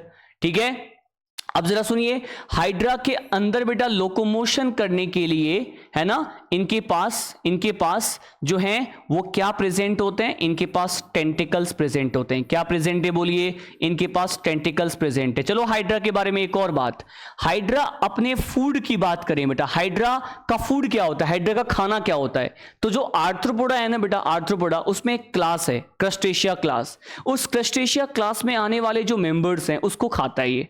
डेफनिया को खाता है, साइक्लोप्स को खाता है ना। तो देखिए जरा, तो हम बोलेंगे ये एनिमल को ही खा रहा है, ये खुद भी एनिमल है, एनिमल को खा रहा है। तो इसका मतलब इसका नेचर क्या हो गया बेटा? ये कार्निवोर्स होते हैं। क्या होते हैं? ये कार्निवोर्स होते हैं बेटा, मांसाहारी होते हैं, है ना। ये आर्थ्रोपोड्स में आने वाले क्रस्टेशिया जो क्लास है उसके मेंबर डेफनिया, साइक्लोप्स वगैरह को खाते हैं, तो ये कार्निवोर्स होते हैं। कभी क्वेश्चन आ जाए, कार्निवोर्स होते हैं, ठीक है ना। अच्छा, तो देखिए यहां पर अदर एग्जांपल की बात करें। अच्छा, एक और पॉइंट मैंने आपको बताया था, इसमें लार्वा नहीं है, तो इसमें लार्वल स्टेज जो है वो एब्सेंट है। लार्वल स्टेज यहां पर एब्सेंट है बेटा, लार्वल स्टेज एब्सेंट है, इसलिए यहां पर डेवलपमेंट डायरेक्ट टाइप का होगा। ठीक है, और टेंटिकल्स से बेटा इनमें क्या होगा? टेंटिकल्स इनमें पाए जाने वाले लोकोमोशन में हेल्पफुल स्ट्रक्चर हैं, तो ये लोकोमोशन में हेल्प करेंगे। किसमें? ये लोकोमोशन में हेल्प करेंगे बेटा, ठीक है ना। अच्छा, ये सारी बातें। ओबेलिया, ओबेलिया को बेटा आप सीफर बोलना। क्या बोलना? आप इसको सीफर बोलना, ठीक है। अच्छा फाइसेलिया, फाइसेलिया को क्या कहा जाता है, इसे कहते हैं, अच्छा एक टाइम जब आपने एसएसटी पढ़ा होगा तो आपको एक युद्ध के बारे में बताया गया होगा, एक वॉर के बारे में बताया गया होगा, जिसे पोर्टुगीज मेन ऑफ वॉर इसको कहा जाता है। पोर्टुगीज वॉर, पुर्तगालियों ने युद्ध लड़ा था, है ना। उस युद्ध के दौरान बेटा फाइसेलिया का एक्टिव रोल था, फाइसेलिया को यूज में लिया गया था, ठीक है। क्योंकि देखो इसके ऊपर एक पार्ट होता है जिसे हम कॉर्मिडा बोलते हैं, जिसमें नाइट्रोजन गैस होता है, जिसकी वजह से इसको पुर्तगालियों ने युद्ध में यूज में लिया था। तो पोर्टुगीज मैन ऑफ वॉर कहते हैं क्योंकि वो पुर्तगाली युद्ध का सैनिक बन के काम किया था, इसको यहां पर यूज में लिया गया था। तो एक और बात यहां पर एग्जाम्पल मैं आपको बताऊं तो एनसीईआरटी में जब आप पढ़ेंगे बेटा तो एनसीईआरटी के अंदर ना एक एग्जाम्पल यहां पर दिया हुआ है कि देखिए फाइसेलिया को क्या नाम दिया गया। अगर आप सोचे कि या तो सर बहुत बाहर जा रहे हैं, नहीं बेटा सब एनसीईआरटी ओरिएंटेड पॉइंट है। देखिए क्या है यहां पर बोला है कि Physalia is also known as Portuguese man of war, ध्यान रखेंगे क्या। अच्छा अब आ जाओ, वापस से आ जाइए। फाइसेलिया का कॉमन नेम मैंने यहां बता दिया बेटा, पोर्टुगीज मैन ऑफ वॉर होता है। अच्छा क्या यहां पे दो क्लास के मेंबर्स हमने डिस्कस कर लिया, अब हम यहां पर इसके मेंबर्स की बात करते हैं बेटा, इसके मेंबर्स की बात करते हैं। कोरल्स का जो फर्स्ट एग्जांपल है वो जरा ध्यान रखिए। देखो पहले हमने जिन जिन को कोरल्स का है ना, एक बार वो एग्जांपल डिस्कस करते हैं। देखो हमारे एनसीईआरटी में एक एग्जांपल है बेटा, मीनड्रीना नाम है। क्या नाम है, मीनड्रीना। मीनड्रीना का कॉमन नेम होता है बेटा, it is also known as, है ना, ब्रेन कोरल। क्या बोलते हैं, ब्रेन कोरल कहते हैं। एक नेक्स्ट एग्जांपल बेटा, एक एनिमल है जो इस फाइलम के एंथोजोआ क्लास में आते हैं, जिसका नाम है बेटा कोरेलियम। क्या है, कोरेलियम। कोरेलियम को कहते हैं बेटा इसको रेड कोरल। क्या बोलते हैं, रेड कोरल कहते हैं। एक और एग्जांपल की बात करते हैं बेटा, सुनो एक और एग्जांपल की बात करते हैं जिसे कहते हैं यहां पर ट्यूबीपोरा। क्या बोलते हैं, ट्यूबीपोरा कहते हैं। ट्यूबीपोरा को बेटा यहां पर कहा जाता है ऑर्गन पाइप कोरल। क्या बोलते हैं, ऑर्गन पाइप कोरल कहा जाता है। ऑर्गन पाइप कोरल जो है वो ट्यूबीपोरा का नाम होता है बेटा, ठीक है क्या। अच्छा नेक्स्ट पॉइंट डिस्कस करते हैं बेटा, सुनिए नेक्स्ट पॉइंट यहां पर है ना, कोरेलियम हो गया, मीनड्रीना हो गया, ट्यूबीपोरा हो गया बेटा। एक और मेंबर है, यहां पर जिसको कहा जाता है फंजिया, जिसे हम क्या बोलते हैं, इसको मशरूम कोरल कहते हैं। क्या बोलते हैं इसको हम यहां पर बेटा मशरूम कोरल कहते हैं। बेटा ये सारे मैंने कोरल के एग्जाम्पल बताए हैं, तो जरा आप देखिए ध्यान से। देखो brain coral, red coral, organ pipe coral, mushroom coral, तो ये कोरल हैं।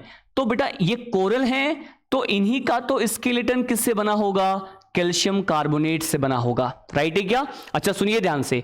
अच्छा कुछ और एग्जांपल, ये कोरल्स के एग्जांपल हो गए।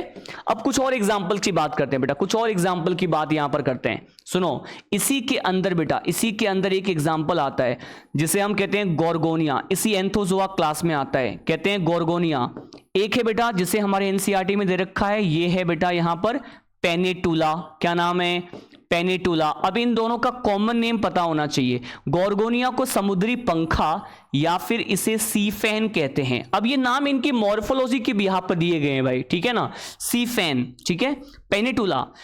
पेनेटुला को बेटा हम यहां पर सी पेन बोलेंगे। क्या बोलेंगे, सी पेन कहेंगे। तो सी पेन बोल दिया पेनेटुला को, गोर्गोनिया को सी फैन कह दिया बेटा, ठीक है। चलिए एक और एग्जांपल की बात करते हैं। नेक्स्ट एग्जांपल की बात करें तो बेटा एक जो आपने नाम यूज में लिया हुआ है एडम्सिया। एडम्सिया जिसको कहा जाता है मेट्रीडियम, इसे मेट्रीडियम भी कहते हैं। और एनसीईआरटी में एडम्सिया को क्या बोला है बेटा, जिसमें बाई रेडियल सिमेट्री प्रेजेंट था, याद कीजिए आप। इसे हम यहां पर सी एनिमोन बोलेंगे। क्या बोलेंगे, बोलो sea anemone. Sea anemone, Metridium, Adamsia, ठीक है ना, ये एंथोजोआ क्लास के मेंबर होते हैं बेटा, ठीक है। तो ये सारे एग्जाम्पल आपको एंथोजोआ में याद रखना है। ये स्काइफोजोआ हो गया बेटा, ये हाइड्रोजोआ हो गया। बोलिए एग्जाम्पल क्लियर है कि नहीं, एग्जाम्पल क्लियर है। अगर मैं आपसे पूछूं कि ओबेलिया फाइसेलिया में मेटाजेनेसिस था, लेकिन यहां पे हाइड्रा में मेटाजेनेसिस नहीं होगा बेटा, क्योंकि केवल वो पॉलिप स्टेज में होते हैं, ठीक है ना। अच्छा आई होप आपको ये सारी बातें समझ में आ गई होंगी। अब एनसीईआरटी के कुछ एग्जांपल्स देखिए बेटा, फॉर्मेलिटी करते हैं, एनसीईआरटी के एग्जांपल देखते हैं। आ जाओ, एडम्सिया हमने देख लिया भाई, एडम्सिया हमने तो क्लास का नेम भी पढ़ लिया था। पेनिटुला को हम बोलते हैं यहाँ पर सी पेन, गोर्गोनिया को हम यहाँ पर सी फेन बोलते हैं। मीनड्रीना बेटा जो कि ब्रेन कोरल होता है, कौन सा, ब्रेन कोरल होता है, ये भी पॉइंट हमने डिस्कस किया है। बोलिए सारे पॉइंट हो गए कि नहीं? क्या हमने एक एक लाइन जो हमारे एनसीईआरटी में दिया है उसको बहुत डिटेल में, बहुत ही शिद्दत के साथ समझा दिया बेटा, हर वो बात जो आपको यहां पर जाननी चाहिए रिगार्डिंग दिस, है ना, फाइलम हमने एक एक करके सारे पॉइंट डिस्कस कर लिया है। अब जरा कुछ एक्स्ट्रा क्वेश्चन डिस्कस करते हैं बेटा, कुछ एक्स्ट्रा क्वेश्चन डिस्कस करते हैं। आ जाओ अब हम क्वेश्चन सॉल्व करें और सीधे इस लेक्चर को हम एंड फेज पे ले आए, ठीक है। अब जरा देखिए क्वेश्चन की बात करते हैं कि क्वेश्चन है बेटा, ये क्वेश्चन तेरा देखो क्या पूछ रहा है हमसे कि गैस्ट्रोवेस्कुलर कैविटी, क्या बोला है, बोला है बेटा यहां पर कि gastrovascular cavity with a single opening, ये किस में प्रेजेंट होता है? इससे आसान कोई क्वेश्चन आ सकता है क्या? सिलेंट्रेटा में होता है बेटा, अभी हम यही तो पढ़ रहे हैं, ठीक है। नेक्स्ट क्वेश्चन की बात करते हैं। नेक्स्ट क्वेश्चन ने बोला कि which one of the following animal is a diploblastic, मतलब डिप्लोब्लास्टिक कौन कौन से हैं? आ जाओ देखते हैं बेटा। एस्केरिस नहीं है बेटा डिप्लोब्लास्टिक, क्योंकि एस्केरिस जो होता है, मैं आपको बताऊं, एस्केरिस जो होता है बेटा ये फाइलम एस्केल्बिनथीस का होता है जिसमें 3 जर्म लेयर होते हैं, तो भाई ये नहीं जाएगा। टीनियासोलियम बेटा, टीनियासोलियम को टेपवर्म कहते हैं और ये प्लेटीहेल्मिन्थीस का मेंबर होता है, तो प्लेटीहेल्मिन्थीस का है तो बेटा इसके पास 3 जर्म लेयर होते हैं, तो ये भी आंसर नहीं जाएगा। पैरामीशियम जा ही नहीं सकता बेटा, ये तो प्रोटोजोन्स होते हैं, प्रोटोजोआ होता है ये तो, पैरामीशियम, राइट है, ये भी नहीं जाएगा। तो आंसर यहां पे क्या जा रहा है? पेनिटुला, जिसे हमने यहां पर क्या बोला है बेटा? सी पेन बोला है, और ये क्या होता है? सिलेंट्रेटा। सिलेंट्रा में 2 जर्म लेयर प्रेजेंट होते हैं, 2 प्रेजेंट होते हैं, तो ये डिप्लोब्लास्टिक होता है। बहुत ही आसान सा हलवा टाइप का क्वेश्चन था ये तो। नेक्स्ट देखो बेटा, क्वेश्चन है which one of the following is coelenterate, इनमें से सिलेंट्रेट कौन सा है? तो देखिए सी अर्चिन, सी कुकुम्बर, सी फेन, सी हॉर्स। देखो बेटा सी हॉर्स तो हमें यहां पे कॉर्ड डेटा में पढ़ना है, कहां पढ़ना है बोलो? इसे तो हमें यहां पे कॉर्ड डेटा में पढ़ना है, तो ये तो चांस ही नहीं है ना। बोला है कि कौन सा सिलेंट्रेट है। सी फैन, ऑब्वियसली बात है, अभी हमने देखा कि बेटा हमने जो पढ़ा है ना गोर्गोनिया, क्या पढ़ा? गोर्गोनिया। गोर्गोनिया को क्या कहते हैं? सी फैन कहते हैं, है ना, यही जा रहा है आंसर बेटा। लेकिन सी अर्चिन, सी कुकुम्बर बेटा, ये 2 एग्जाम्पल जब मैं आपको पढ़ाऊंगा इकाइनोडर्मेटा तब मैं आपको बता दूंगा। तो सिलेंट्रेट यहां पर केवल एक है, बहुत ही हलवा क्वेश्चन था। नेक्स्ट क्वेश्चन देखो यहां पर, नेक्स्ट क्वेश्चन क्या दे रखा है बेटा कि they are aquatic mostly marine, है ना, सेसाइल भी होने चाहिए, फ्री स्विमिंग भी होने चाहिए, बहुत सही बात है। रेडियल सिमेट्री भी होती है इनके पास, मतलब फीचर्स दे दिया देखो आप, और हमसे पूछेगा फाइलम का नाम बताओ, तो फीचर्स दे करके फाइलम का नाम पूछ लेते हैं बेटा।